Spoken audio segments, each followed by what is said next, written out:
તાલુકાના તરસાના ગામની સીમમાંથી મળી આવેલ મૃતદેહના કેસમાં સરકારી વકીલની દલીલો અને પુરાવા ધ્યાનમાં રાખી આરોપીને આજીવન કેદ અને ₹5,000 દંડનો સમાજમાં દાખલો બેસે તેવો ચુકાદો આવ્યો। ડભોઈ તાલુકાના તરસાના ગામની સીમમાંથી વર્ષ 2023માં કેનાલ પરથી પંસોલી જવાના માર્ગ ઉપર એક મૃતદેહ મળી આવ્યો હતો, જે પંસોલી ગામનો રહેવાસી હોવાનું માલુમ પડેલ સમગ્ર ઘટનાની પોલીસે તપાસ કરતા વસાઈના યુવકે માર મારી યુવકનું મોત નિપજાવ્યું હોવાનું ભેદ ખુલ્યા બાદ પોલીસે કાર્યવાહી કરી, જે case Dabhoi additional and district sessions કોર્ટમાં ચાલી જતા સરકારી વકીલની દલીલો અને પુરાવા ધ્યાનમાં રાખીને આરોપીને આજીવન કેદ અને ₹5,000 દંડનો સમાજમાં દાખલો બેસે તેવી ચુકાદો આપ્યો હતો। ડભોઈ વર્ષ 2023માં પંસોલી ગામનો યુવક ગુમ થયો હોવાની જાણ ડભોઈ પોલીસને થતા તેના પરિવારજનો શોધખોળ કરી રહ્યા હતા। તે અરસામાં યુવક રવિ વિરલાભાઈ નાયકનો મૃતદેહ ડભોઈ તાલુકાના તરસાના નજીક આવેલ કેનાલ, જે પંસોલી જવાના માર્ગ ઉપર આવતી હોય, કેનાલની બાજુમાં આવેલ ખુલ્લા ખેતરના આધારે યુવક રવિનો મૃતદેહ મળી આવ્યો હતો। પોલીસે મૃતદેહ પીએમ કાર્યવાહી કરતા તપાસ દરમિયાન યુવકની હત્યા થઈ હોવાનું સામે આવ્યું હતું। સમગ્ર તપાસ દરમિયાન વસાઈ ગામના વિષ્ણુલાલજી રાઠોડિયા નાઓ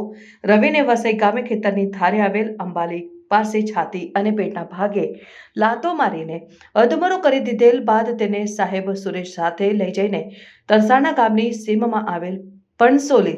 જતા કેનાલમાં માર્ગ ઉપરના ખેતરમાં મૃત હાલતમાં ઉતારી દઈ હત્યા અને હુમલો કર્યાનો case Dabhoi additional district and sessions કોર્ટના જજ એચજી વાઘેલા સમક્ષ ચાલી જતા સરકારી વકીલ એચબી ચૌહાણની દલીલો અને પુરાવાઓને ધ્યાને રાખીને જજ એચજી વાઘેલા નાઓ દ્વારા આરોપી વિષ્ણુલાલજી રાઠોડિયાને હુમલો કરવા સંદર્ભે 3 માસ અને ₹500 દંડ તથા હત્યાના ગુનામાં આજીવન કેદ અને ₹5,000 દંડનો સમાજમાં દાખલો બેસે તેવો ચુકાદો આપ્યો હતો। અને 2023ના અરસામાં પણસોલી ગામના રવિભાઈ વિરલાભાઈ નાયકનાઓ ગુમ થતા તેઓના સંબંધીઓ શોધવા નીકળેલા અને તેઓની લાશ તરસાણાથી પણસોલી વસાહત તરફ જતા કેનાલવાળા કાચા રસ્તે એ ખેતર પાસેથી મળી આવતા તેઓના સંબંધીઓએ ડભોઈ પોસ્ટેમાં જાણ કરતા ડભોઈ પોલીસનાઓએ આ સંબંધેની તપાસ ચલાવતા આરોપી વિષ્ણુભાઈ લાલજીભાઈ રાઠોડિયા રહે વસઈ નાઓએ સાહેબ સુરેશભાઈ રાઠોડિયા નાઓની હાજરીમાં વસઈ ગામના એક પટેલના ખેતરમાં તેઓ સાથે બોલાચાલી કરી તેઓને પેટ તેમજ છાતીના ભાગે લાતો મારી તેમજ મુક્કાઓ મારી અધમુઓ કરી નાખેલ અને ત્યારબાદ તેઓની મોટરસાયકલ ઉપર મરણ જનારને બેસાડી સાહેબ સુરેશને પણ સાથે લઈ અને કેનાલવાળા રસ્તે નીકળેલ અને